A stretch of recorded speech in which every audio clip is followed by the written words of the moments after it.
Voilà, gloire au Seigneur. Donc, que Dieu soit béni. Nous allons voir ce message, 5 choses que Jésus-Christ nous dit. On va lire, si vous voulez bien, dans Matthieu, chapitre 6. Matthieu, donc l'Évangile, Nouveau Testament, Matthieu, chapitre 6, et nous allons lire à partir du verset 5. Du verset 5. Jésus déclare, « Lorsque vous priez, ne soyez pas comme les hypocrites qui aiment à prier debout dans les synagogues et au coin des rues pour être vus des hommes. Je vous le dis, en vérité, ils reçoivent leur récompense. Mais quand tu pries, entre dans ta chambre, ferme ta porte et prie ton Père qui est là, dans le lieu secret. Et ton Père qui voit dans le secret te le rendra. En priant, ne multipliez pas de vaines paroles comme les païens qui s'imaginent qu'à force de paroles, ils seront exaucés. Ne leur ressemblez pas, car votre Père sait de quoi vous avez besoin avant que vous le lui demandiez. Voici donc comment vous devez prier. Notre Père qui est aux cieux, que ton nom soit sanctifié, que ton règne vienne, que ta volonté soit faite sur la terre comme au ciel. Donne-nous aujourd'hui notre pain quotidien. Pardonne-nous nos offenses, comme nous aussi nous pardonnons à ceux qui nous ont offensés. Ne nous induis pas en tentation, mais délivre-nous du malin. Car c'est à toi qu'appartiennent dans tous les siècles le règne, la puissance et la gloire. Amen.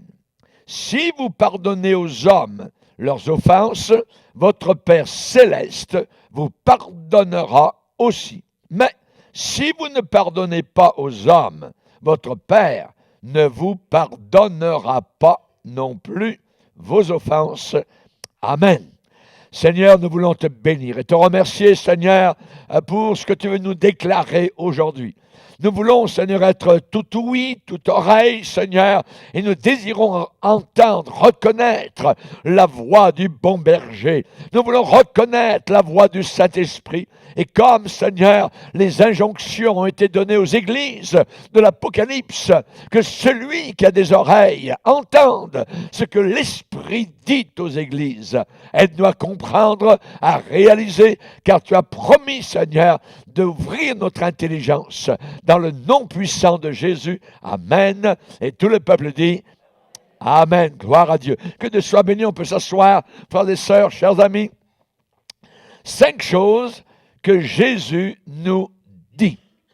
Quelqu'un a déclaré un jour, un homme n'a jamais été aussi grand que lorsqu'il est à genoux devant Dieu.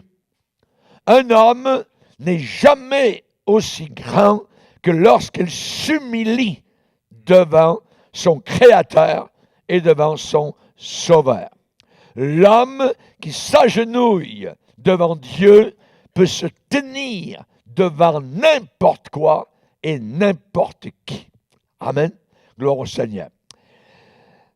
En Afrique, dans les temps passés, les missionnaires avaient remarqué quelque chose.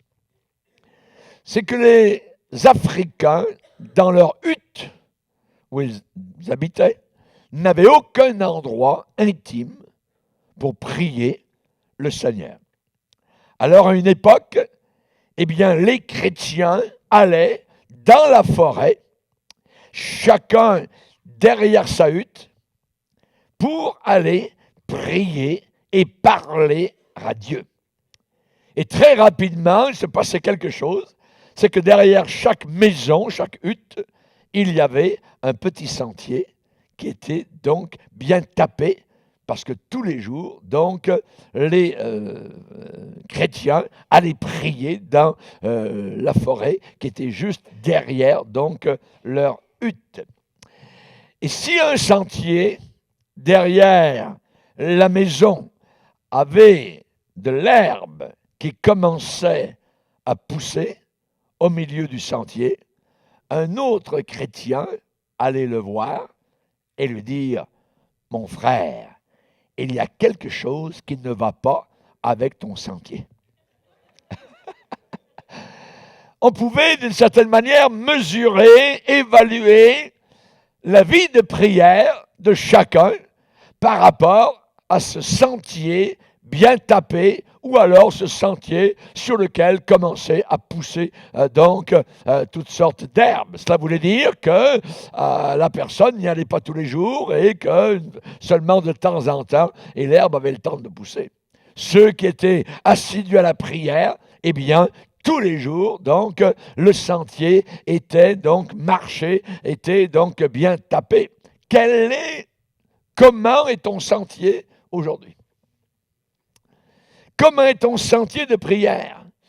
Bien tapé ou alors rempli de ronces qui poussent, d'herbes qui sont en plein milieu parce que tu n'y vas pas suffisamment souvent devant le Seigneur. La Bible enseigne en disant la prière du juste a une grande efficacité. Et Élie, le grand homme de Dieu, était un homme de la même nature que nous. Ce n'était pas un surhomme, ce n'était pas un superman, non. C'était un homme comme vous et moi, avec les mêmes tentations, avec les mêmes inclinations, ainsi de suite. C'était pas, personne sur la terre n'a été un homme, je dirais, surnaturel. Il n'y a que Jésus. Et Élie, pourtant, a prié avec tellement de ferveur qu'il a été capable de fermer le ciel pendant 3 ans et 6 mois et de voir le ciel se réouvrir après une vie de prière intense. La vie de prière est quelque chose, je dirais, qui est d'importance capitale pour n'importe quel chrétien. Comment est ton sentier de prière, mon frère? Comment est ton sentier de prière, ma sœur? C'est la question que nous allons nous poser. Et nous allons voir 5 choses que le Seigneur va nous dire, particulièrement à ce sujet-là. La prière est très, très importante dans la vie du chrétien. Je dirais que l'on peut s'asseoir facilement dans une église sans prier. Vous pouvez passer une année sans aucune prière et pourtant, vous pouvez chanter, vous pouvez lever les mains en l'air, vous pouvez participer sans aucune prière. Voyez, même un païen peut venir s'asseoir tous les jours pendant une année sans prier. Voyez. Et Jésus a dit que même les païens prient, les hypocrites même prient. Et Jésus a dit, attention, ne soyez pas comme ces gens-là qui aiment à prier juste pour se faire voir des autres. Nous voulons nous faire voir du Père. Nous voulons que le Père nous voie. Quand tu pries, entre dans ta chambre. Chambre, ça veut dire lieu particulier, lieu intime, lieu secret. Ça peut être dans une voiture, ça peut être dans le bois, ça peut être à n'importe quel autre endroit où tu es tranquille, là, en paix avec le Seigneur et où tu vas lui parler. La prière fervente. Fervente. On parle de ferveur. On parle de s'y mettre vraiment, à demander au Seigneur.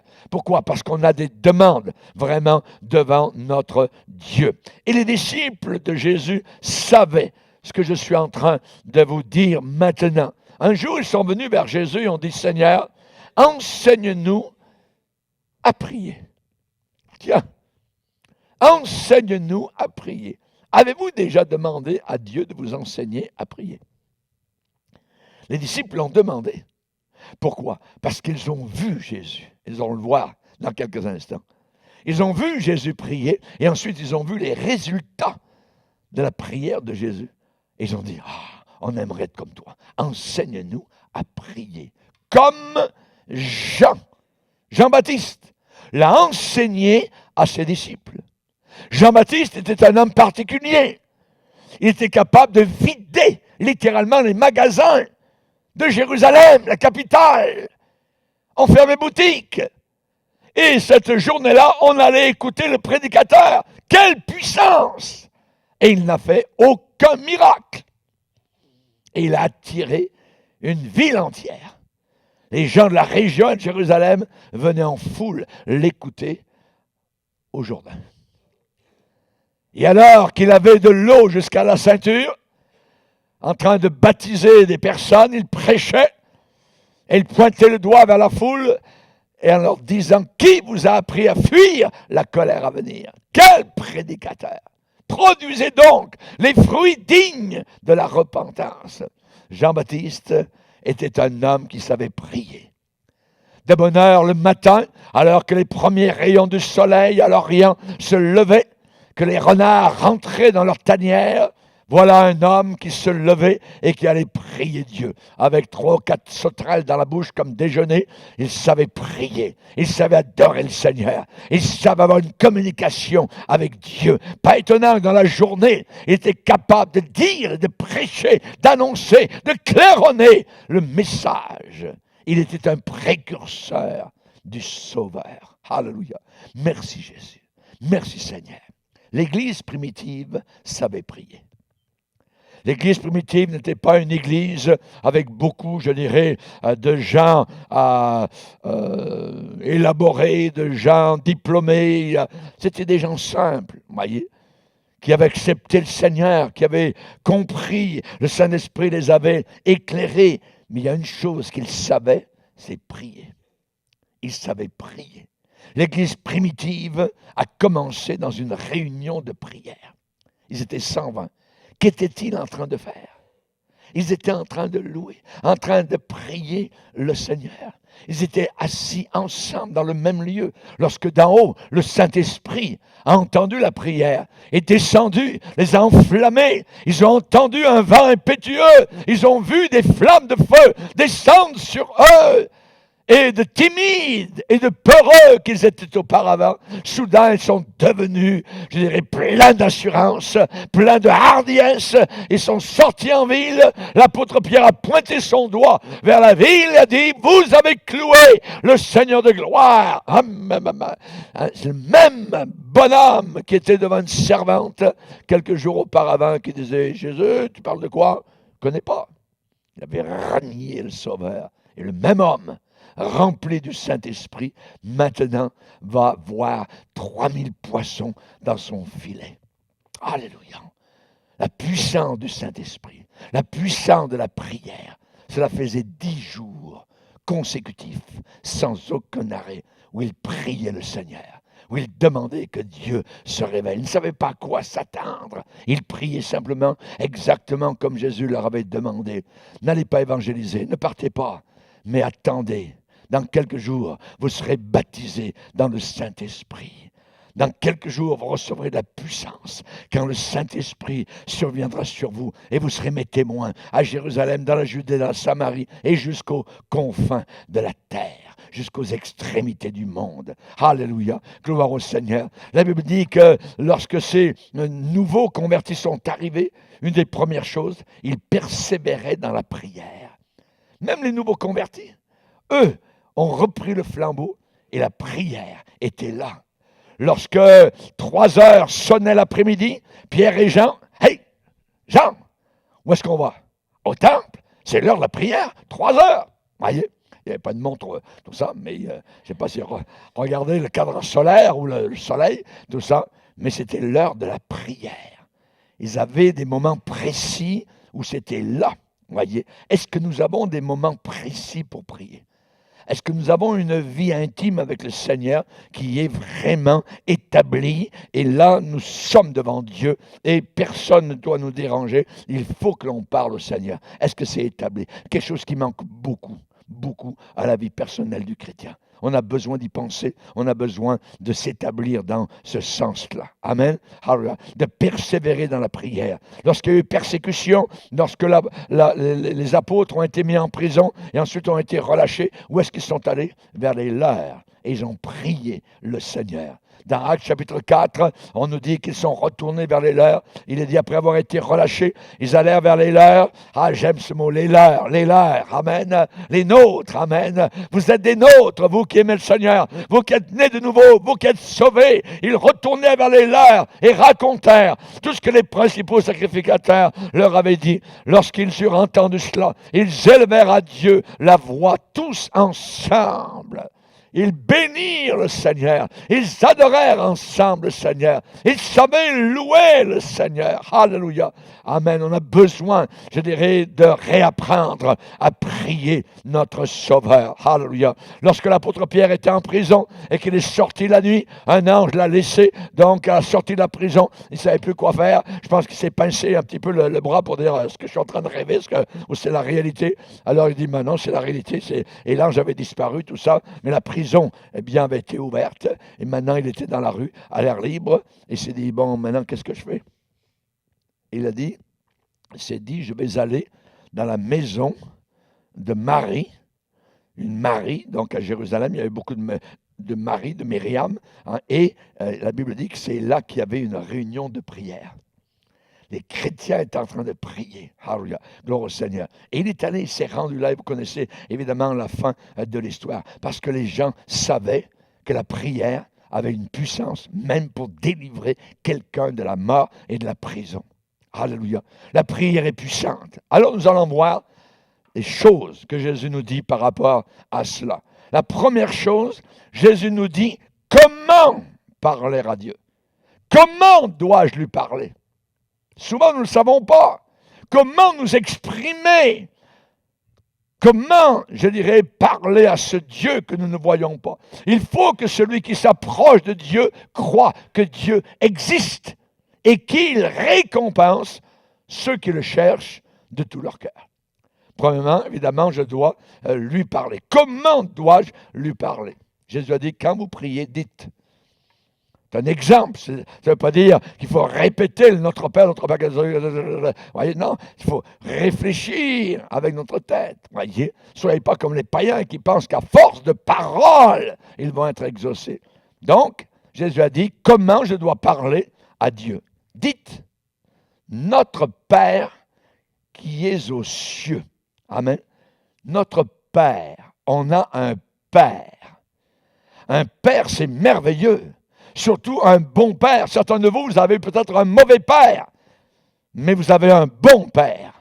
Un père qui pense à vous, un père qui vous aime. Quand vous priez, dites, Père, toi qui es dans les cieux, toi qui m'aimes. Quand vous priez, dites, a dit Jésus, notre Père. Notre, ça veut dire nous sommes ensemble. Ce n'est pas uniquement le mien à moi personnellement, mais c'est le nôtre. Quand vous priez, dites notre Père qui est aux cieux. Prière très personnelle, une prière très intime, comme un fils qui parle à son père, comme une fille qui parle à son professeur peut-être. Quand les autres élèves sont partis, eh bien la fille vient parler avec son professeur. Elle a besoin de renseignements. Elle veut apprendre un peu plus, tout ça. Et elle lui parle. Voyez. La même chose, nous venons devant le Père, cette manière-là. Alléluia. Toutes les fois que Jésus a lui-même prié, il s'est adressé au Père. Au Père. Nous avons un frère ce matin qui me disait, il a été interpellé cette semaine par un moqueur qui dit, votre Dieu, monsieur, il a un fils? Oui. Alors, c'est qui sa femme? Moquerie. Les musulmans, souvent, dans l'islam, ils ne veulent pas, ne croient pas que Dieu a un fils. Et souvent, cela, c'est le genre de raisonnement, je dirais, charnel qu'ils ont. Alors, où est la femme de Dieu si Dieu a un fils?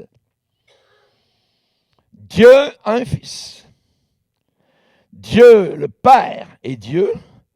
Dieu le Fils est Dieu. Et Dieu le Saint-Esprit est Dieu. Quand Jésus est venu sur la terre, ce n'est pas le Père qui est venu, c'est le Fils. Il y a donc 3 personnes dans la Trinité. Et pourtant, il y a un seul Dieu. Comme il y a de l'eau, de la vapeur et la glace. Et pourtant, c'est le même élément, mais sous des formes et des agissements différents. Eh bien, nous avons aussi et nous croyons dans la Trinité. Lorsque nous baptisons les personnes dans l'eau, dans le baptistère, ou à l'extérieur, ça peut être une piscine, ça peut être dans la mer, ça peut être dans un lac, eh bien, nous baptisons dans le nom singulier, le nom du Père, le nom du Fils et le nom du Saint-Esprit. Jésus n'a pas dit, allez, faites des disciples par le monde entier et baptisez-les dans les noms du Père, dans les noms du Fils, dans les noms du Saint-Esprit. Non, dans le nom. Il y a 3 personnes en une seule. Incompréhensible. Et pourtant, quand Étienne est mort sous les coups de ses persécuteurs, il dit, je vois le ciel ouvert et Jésus debout à la droite de Dieu. Donc, il a vu Jésus et il a vu Dieu. Alléluia. Juste avant de quitter la planète Terre. Jésus nous dit comment parler à Dieu. Notre Père. Notre Père qui est dans les cieux. Quand Jésus s'adresse au Père, il y a une prière modèle dans la parole de Dieu où Jésus, dans tout un chapitre, parle à son Père. Père, l'heure est venue. Glorifie ton Fils, afin que ton Fils te glorifie. Père, glorifie-moi auprès de toi-même de la gloire que j'avais auprès de toi avant que le monde fût. Père Saint, garde en ton nom ceux que tu m'as donnés. Il va dire encore, afin que tous soient un, comme toi, Père, tu es en moi, et comme je suis en toi. Père, je veux que là où je suis, ceux que tu m'as donnés soient aussi avec moi, afin qu'ils voient ma gloire. Père juste, le monde ne t'a pas connu, mais moi, je t'ai connu, et ceux-ci ont connu que tu m'as envoyé. Père, Père, Père, Père. Quand vous priez, dites « Notre Père qui est dans les cieux ». Notre Père. Nous avons un Père. Amen. Le Dieu de Jésus-Christ est un Père plein d'amour. Quand nous lui parlons, c'est comme avoir une conversation intelligente. On dit des phrases, on lui parle. Une conversation avec quelqu'un qui veille sur nous, quelqu'un qui prend soin de nous. Cette femme de Dieu qui a fait les camps de concentration des nazis, qui s'appelait Corrie ten Boom, qui aujourd'hui est au ciel, très connue, cette grande chrétienne a écrit un jour, elle a dit, « Il est étonnant ce que Dieu peut faire avec un cœur brisé si on lui donne tous les morceaux. » Donnez tous les morceaux au Seigneur. Il va prendre soin. Il est un Père merveilleux. Elle a vu dans le camp de concentration sa propre sœur, alors qu'elle dormait dans ces baraquements terribles, où des milliers de morts chaque jour. Et elle racontait comment, quand elle se couchait, leurs cheveux se prenaient dans la glace et le matin, il fallait sortir les cheveux de la glace et ça mourait par centaines. D'autres étaient emmenés dans les fours crématoires, ainsi de suite. Et Corrie ten Boom a échappé à la mort au travers de ces camps-là. Mais elle a dit, il est étonnant ce que Dieu peut faire avec un cœur brisé si on lui donne tous les morceaux. Tout ce que vous demanderez au Père en mon nom, a dit Jésus, je le ferai. Tout ce que vous demanderez au Père en mon nom, à cause de moi, parce que moi je vous ai aimé, parce que je suis venu sur la terre, parce que j'ai pris un corps comme vous, parce que je me suis incarné, je vous aime, je vous comprends, je suis votre sauveur, hallelujah. Tout ce que vous demanderez au Père en mon nom, à cause de moi, à cause de mon sacrifice, à cause de mon sang, amen, alors le Père va le réaliser. Amen, c'est ce que Jésus a déclaré. Et l'apôtre Pierre d'éclater en action de grâce, en louange, en disant « Béni soit Dieu, le Père, notre Seigneur Jésus-Christ, qui selon sa grande miséricorde nous a régénérés pour une espérance vivante, par la résurrection de Jésus-Christ d'entre les morts, pour un héritage qui ne se peut ni corrompre, ni souiller, ni flétrir, lequel nous est réservé là-haut dans les cieux. À vous, qui par la puissance de Dieu êtes gardés par la foi pour le salut prêt à être révélé dans les derniers jours. Amen.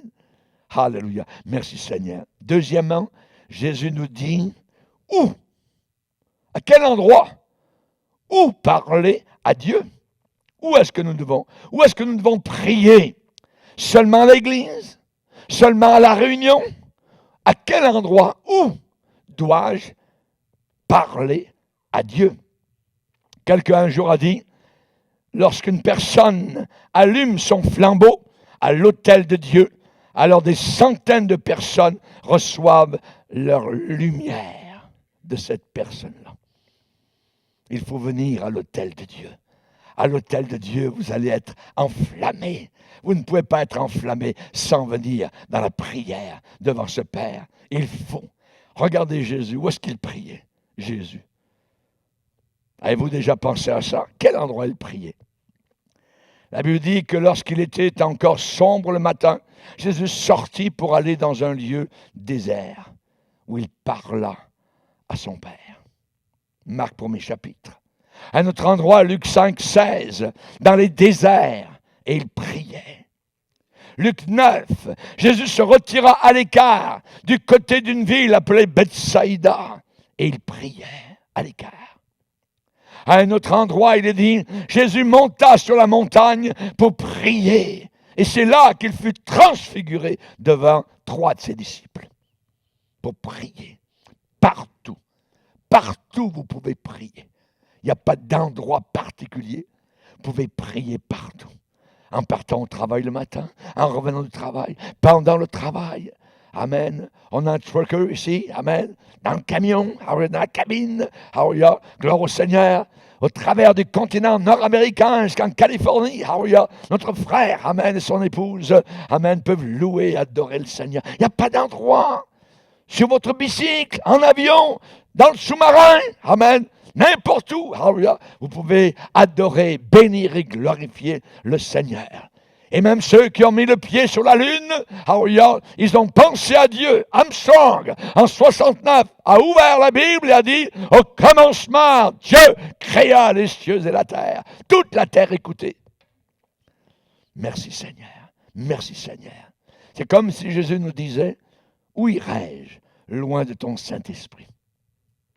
L'Esprit de Dieu, il est là où tu es. C'est à nous de pratiquer la présence de Dieu. On dit, mais là, je vais à l'église, puis c'est là que Dieu est, et c'est là que je vais prier.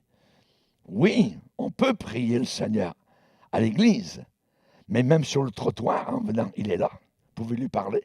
Dans le parking, il est là encore. C'est à nous de pratiquer ce qu'on appelle la présence du Seigneur. En retournant ce soir à la maison, dans ta chambre, il est là. Il est là dans ton bureau. Il est là dans ton établi, dans ton garage, il est là dans le métro, il est là dans le train, il est là dans l'avion, il est là partout. C'est à nous de pratiquer. Où irai-je loin de ton Saint-Esprit? Il n'y a pas un seul endroit où Dieu ne se trouve pas.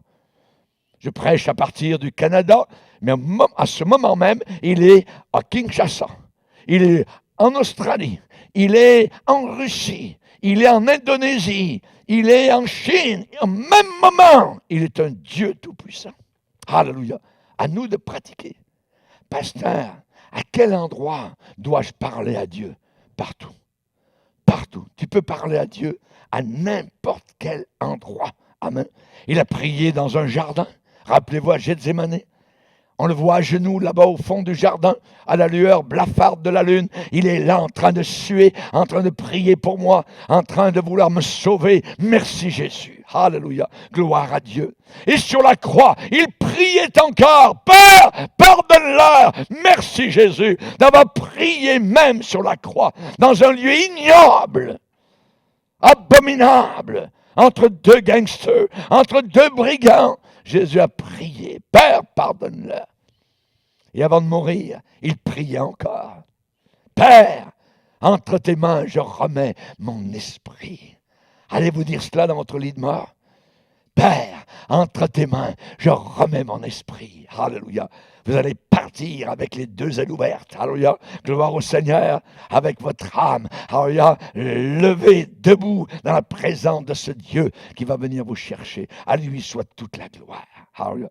Quand les apôtres avaient des problèmes, je dirais, matériaux dans l'Église primitive, où les apôtres étaient occupés, c'est eux qui servaient aux tables, qui s'occupaient de ça. Ils ont, là, on a des problèmes. Pourquoi? Parce qu'on est en train de s'éloigner du Seigneur, on est en train de ne plus avoir nos temps de prière, on n'étudie plus les Écritures, on ne peut plus vraiment prêcher, je dirais. Là, ce qu'on va faire, on va choisir des hommes qui vont s'occuper de ces choses matérielles pour que nous puissions continuer à nous appliquer à deux choses, la prière et la parole.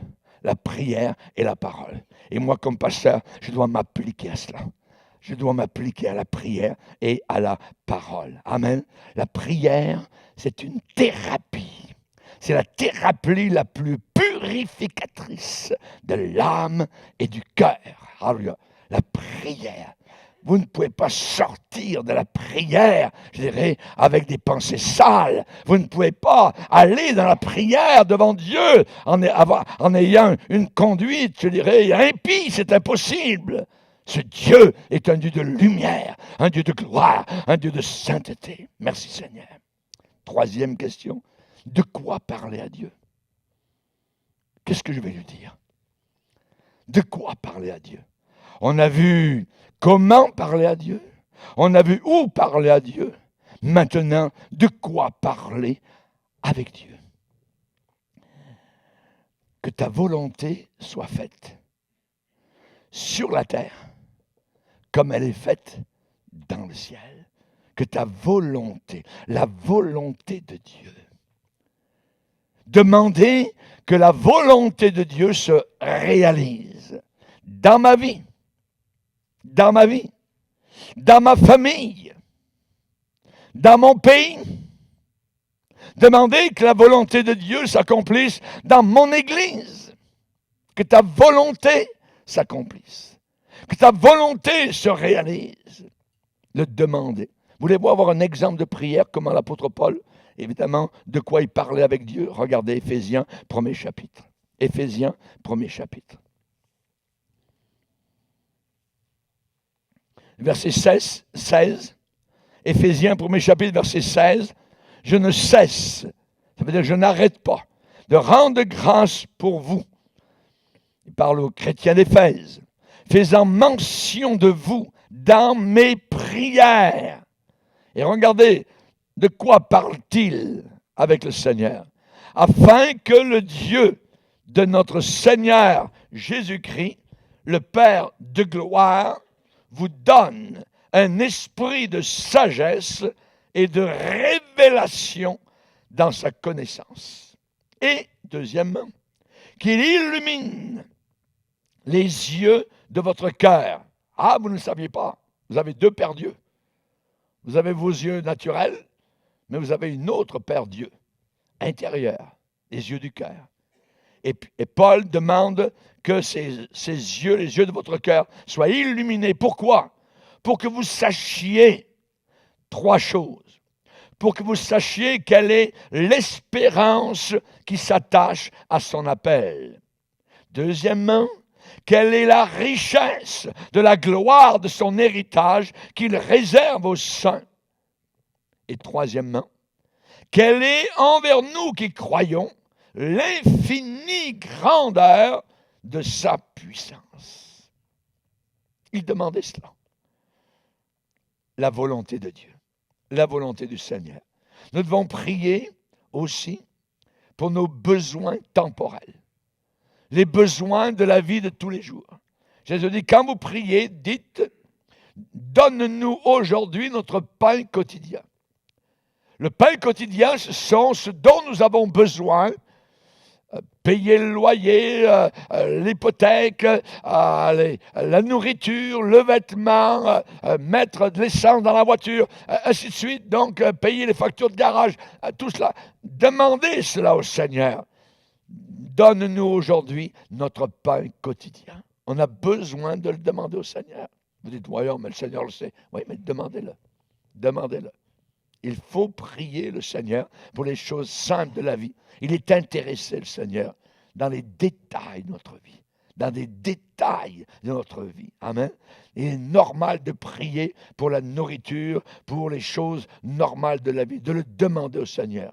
Conduis-moi, Seigneur. La Bible dit, faites connaître vos besoins à Dieu. On a des besoins, faites-les connaître à Dieu. Oui, mais il les connaît. Faites-les connaître. C'est à nous. Le Seigneur va faire sa part de son côté. Notre part à nous, c'est de lui faire connaître. Seigneur, voilà. Je me rappelle, quand nous étions dans le nord du Québec, il y avait un monsieur qui était, je dirais, sympathisant, mais n'avait pas donné son cœur au Seigneur. Et lui, son raisonnement, c'était, pasteur, à quoi ça sert de demander au Seigneur? Il le sait à l'avance. Il sait à l'avance les besoins qu'on peut avoir. À quoi ça sert de lui en parler? Il sait tout. Eh bien, il l'a demandé, c'est tout. Obéis. Dis au Seigneur tes besoins. Et la Bible dit qu'il répondra. Il répondra. Faites connaître vos besoins à Dieu par des prières, par des supplications, avec des actions de grâce. Et la paix de Dieu, qui surpasse toute intelligence, gardera vos cœurs et vos pensées dans le Seigneur. Nos cœurs gardés, nos cœurs en paix, parce que nous prions. Il faut que nous puissions avoir une vie de prière. On doit aussi de quoi parler à Dieu, du pardon. Dites, Père, pardonne-nous nos offenses, comme nous aussi nous pardonnons à ceux qui nous ont offensés. On ne peut pas passer au travers de la vie sans être offensé un jour ou l'autre. Par une personne, par une autre, ainsi de suite. C'est le normal de la vie. Alors il faut que je pardonne, puisque moi j'ai été pardonné. Alors maintenant, je veux vivre dans le pardon. Je ne veux pas partir avec une crotte sur le cœur, avec quelque chose de cette terre. Et on a vu des mourants, voyez, les mourants, à quoi ils pensent? Ils ne veulent rien avoir à faire, généralement, avec des offenses passées ou quoi que ce soit. Généralement, ils pardonnent à tout le monde. Ils veulent partir les mains claires. Ils veulent partir vers le Seigneur, donc en n'ayant aucun regret. Quand vous priez, dites, pardonne-nous nos offenses. Nos offenses. Comme nous aussi, nous pardonnons. Comme nous aussi, nous pardonnons à ceux qui nous ont offensés. Nous pardonnons. On ne peut pas avoir la bénédiction de Dieu en ayant des rancunes sur le cœur, en ayant de l'amertume dans le cœur. C'est impossible. Vous allez faire du surplace, vous allez tourner en rond. On ne peut pas avoir la bénédiction de Dieu avec des murmures continuels. Non, il faut pardonner. Il faut avoir cet élément de pardon. Seigneur, je vais te demander quelque chose. Pardonne-moi mes offenses. Mes offenses. Vous n'êtes pas encore arrivé. Je ne suis pas encore arrivé. Il se peut que j'offense quelqu'un. Il se peut que quelqu'un a mal compris ou que moi, je me suis mal fait comprendre ou quoi que ce soit. Ça peut arriver. Pardonne, Seigneur, nos offenses, comme nous aussi, nous pardonnons. Nous pardonnons. Un cœur généreux, un cœur ouvert. A-t-il été généreux à la croix? Nous sommes enfants. Amen. Enfants du Père. Alors, nous sommes cette famille-là, la famille du pardon. Nous pardonnons. Nous voulons garder cette joie, ce sourire sur notre visage. Amen. Quelqu'un qui ne pardonne pas, il ne peut pas avoir un visage clair, un visage. Avez-vous remarqué, les animaux, on ne peut pas dire avec le visage ce qu'ils ressentent. Dieu a laissé cela uniquement aux hommes. On peut lire par un visage humain ce qui se passe. Ça peut être la joie, ça peut être l'amertume, ça peut être la tristesse, ça peut être la rancune, voyez, ça peut être le pardon. On lit sur le visage. Le visage est le miroir de l'âme. Hé Caïn, comment se fait-il que tu as le visage si abattu? Si tu agis bien, tu relèveras la tête. Quand on tourne vers l'Éternel les regards, le visage est rayonnant de joie. Il ne se couvre pas de honte. Amen. Alléluia. Le pardon. Le pardon. Un cœur qui s'est pardonné va recevoir le pardon de Dieu. Amen. Parlons-lui aussi de la tentation. Si vous n'avez jamais été tenté, vous ne faites pas partie de la terre. La tentation. La tentation. Quand vous priez, dites, ne nous induis pas en tentation, mais délivre-nous du malin. Délivre-nous du malin. Des chrétiens, parfois, sont tentés et ils pensent qu'ils ont péché. Non, tu n'as pas péché. Tu as été tenté. Mais si tu tombes dans la tentation, là, à ce moment-là, il se peut que tu pêches.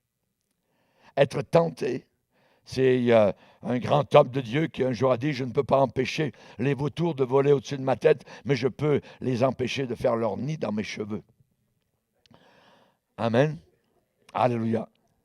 Ne nous induis pas en tentation, mais délivre-nous du malin. Délivre-nous du malin. Délivre-nous du malin. Vous savez, la poursuite de la sainteté, continuer à chercher la sainteté, c'est la passion irrésistible du chrétien. On veut se sanctifier. On veut, amen, être à part. On veut plaire à Dieu. On veut le connaître. On veut se plonger dans sa lumière à lui qui nous enveloppe. On appelle ça la sanctification. Travailler à notre sanctification. Amen. Alléluia. Gloire à Dieu. Ce que Dieu veut, c'est votre sanctification. 1 Thessaloniciens, chapitre 4. Amen. Dieu veut que nous puissions prier pour ces fameuses situations dans lesquelles nous sommes tentés, amen, parfois de nous établir là, fixement, pour finalement avoir moins que le meilleur de Dieu, que ce que Dieu aurait voulu pour chacun d'entre nous. Amen.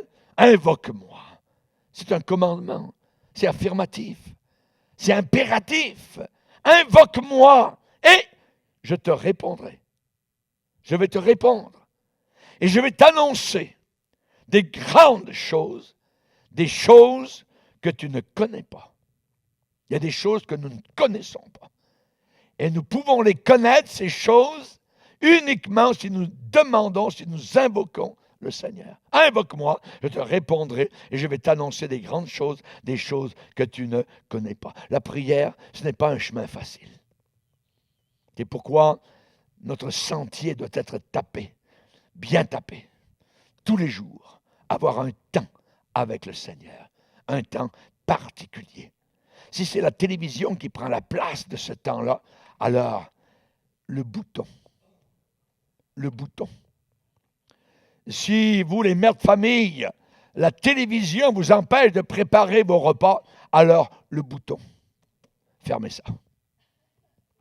Fermez ça. Fermez ça. Fais de l'Éternel tes délices. Et il te donnera ce que ton cœur désire. Ce que ton cœur désire. Chers amis, c'est la voie unique, la prière, pour devenir ce que Dieu attend de nous. C'est à peu près comme un enfant qui ne voudrait pas prendre le lait de sa mère. C'est naturel. Dès qu'on est sauvé, on veut parler à ce Père. On veut le connaître, on veut le louer, le bénir, le glorifier. Alléluia. C'est normal. Quatrièmement, combien de fois, pasteur, faut-il prier? Combien de fois? Jésus a répondu à ça. Jésus leur adressa une parabole pour montrer qu'il faut toujours prier et ne pas se relâcher. Pourquoi Jésus a-t-il dit cela? Parce qu'il nous connaît et il sait qu'on peut facilement se relâcher dans notre vie de prière. Et il a montré une parabole pour montrer qu'il faut toujours prier. Toujours prier. Paul va dire prier sans cesse. Soyez toujours dans un état de prière. Dans Éphésiens chapitre 6, où il va décrire l'armure du chrétien, il va dire, faites en tout temps par l'Esprit toutes sortes de prières, de supplications. Veillez à cela avec une entière persévérance et priez pour tous les saints. Pas Saint Antoine, pas les saints catholiques. Les saints, ce sont ceux qui sont sanctifiés, sont des chrétiens, les frères et les sœurs qui sont bien vivants et qu'on peut voir. Amen. Priez pour tous les saints. Chers amis, il y avait quelqu'un un jour, vous allez dire c'est un peu extrême, mais c'est un exemple, quelqu'un qui ne prenait jamais un verre d'eau sans demander la bénédiction de Dieu. Seigneur, merci pour ce verre d'eau. Il y avait quelqu'un qui ne cachetait jamais une lettre sans demander la bénédiction de Dieu sur le contenu.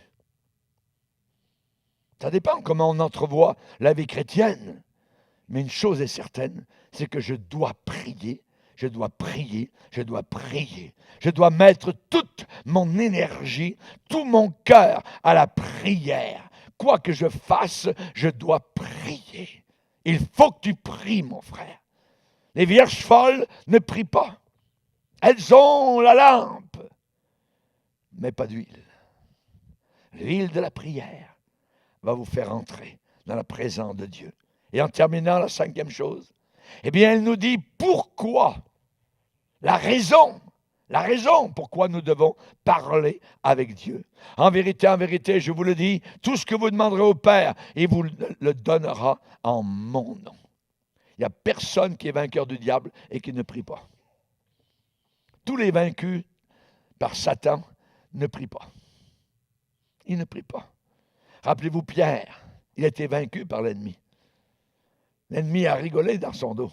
« Ha ha, je t'ai eu, Pierre !» Il était dans le jardin. Jésus avait dit, « Prie avec moi. » Je pense que quelqu'un qui est sur le point de mourir, ce qu'il veut le plus possible, c'est la prière des frères et sœurs autour de lui. Ça nous est arrivé, mon épouse aussi, à accompagner des gens en train de mourir.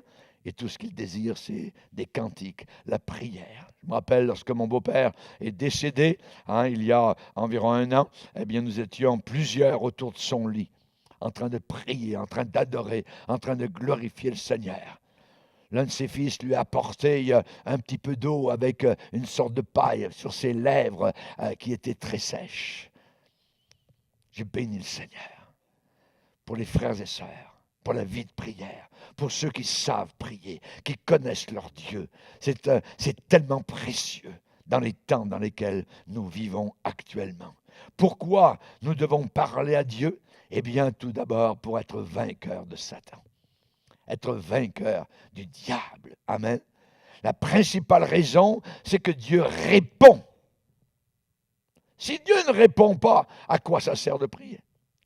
Si nous prions que nous n'ayons jamais aucune réponse, je suis convaincu parfois que si vous réfléchissiez un peu, eh bien vous verriez le nombre de réponses que vous avez eues à vos prières dans votre vie. Le chrétien souvent se dit, moi, Dieu ne m'a pas répondu souvent. Non, pense-y un peu plus, réfléchis un peu plus, et tu vas voir combien le nombre en est grand. Combien les réponses ont été nombreuses, combien le Seigneur a pu répondre parfois dans des détails qui t'ont étonné. Moïse, devant la mer Rouge, a été répondu. La mer entière s'est ouverte. Alléluia. Daniel, dans la fosse aux lions, eh bien, il a été répondu. Les lions ont fermé leur gueule. L'apôtre Pierre, s'enfonçant dans les vagues de la tempête, « Jésus, s'il te plaît, je coule !» Jésus l'a pris la main. Il a répondu à sa prière. Néhémie, entendant le rapport à Jérusalem, sa ville natale, où il y avait un problème, toute la ville était en ruine, il fallait reconstruire. Et lui, il était dans le gouvernement, il était échanson du roi. Il n'avait jamais paru triste devant le roi. Il fallait toujours paraître joyeux, même si vous étiez triste. C'est vous qui goûtiez le vin, au cas où le vin était empoisonné. Ensuite, le roi pouvait en boire. Le roi, après avoir vu son échanson boire du vin, il regardait bien. Il se tient debout. S'il tombe mort, ok, on ne touche pas à ça. Néhémie était échanson du roi. Et dans son cœur, il a fait une prière, courte, rapide, SOS. Néhémie, mon échanson, tu as l'air bien triste aujourd'hui, qu'est-ce qui se passe? C'était dangereux pour lui. Et il a ouvert son cœur. Et la Bible déclare qu'il a fait une prière SOS. S'il te plaît, Seigneur. Voilà la situation. Mon peuple, à Jérusalem, les portes sont toutes déchirées, toutes détruites. Et là, j'ai eu un rapport de quelqu'un qui vient de revenir. Il dit, c'est tristesse. L'ennemi rentre comme il veut. les bêtes sauvages. Toutes les murailles sont détruites à cette époque-là. Une ville détruite avec les murailles. Donc c'était vraiment un désastre. Ah, eh bien, je te donne la permission d'aller reconstruire, si tu veux, conduire les restaurations. Oui, roi. Oui. Il avait fait une prière SOS. Seigneur, s'il te plaît.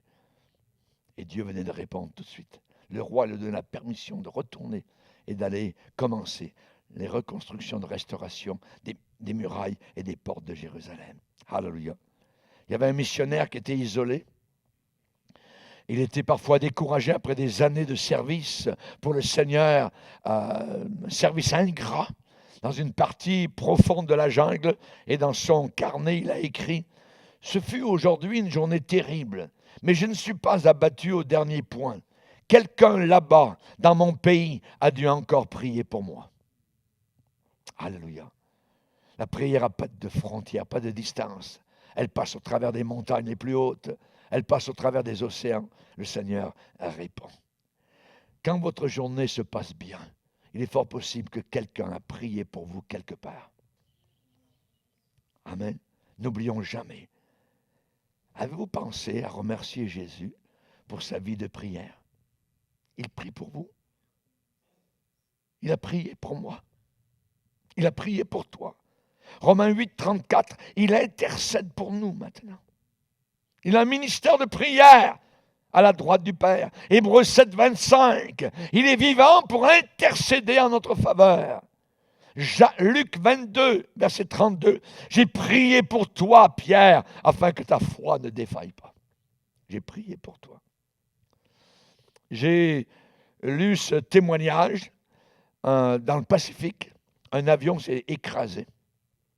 C'est un aviateur qui a été dans l'obligation de passer plusieurs jours sur un radeau très peu confortable avant d'être secouru.